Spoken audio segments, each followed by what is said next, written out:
How to fix Parsec error codes 6023 and 6024.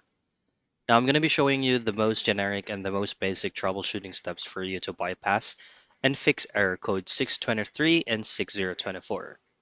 Now first is make sure that your Parsec is not up and running currently in your operating system.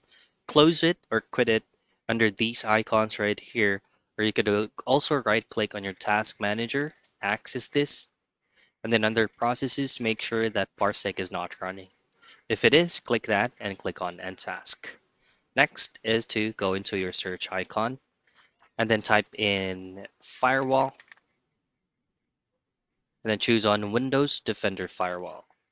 Now there's two things that you have to do. First is go into Allow an app or feature through Windows Defender Firewall and then choose on Allow another app. And then once you click on Browse, just simply locate the main folder that you have on Parsec.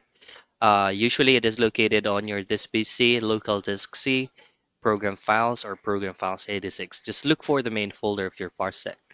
Now, once you've done that, just simply click on Add and then hit on OK. Next is to go into the advanced settings. Now, wait for a couple seconds until the Windows Defender Firewall will show up here.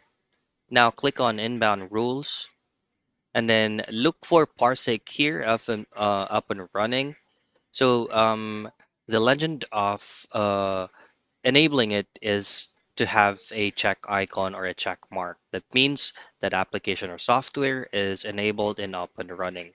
Once you look for your Parsec, make sure that this checked icon or check mark here is visible. So those are the very basic troubleshooting steps for you to be able to fix Parsec error codes 6023 and 6024.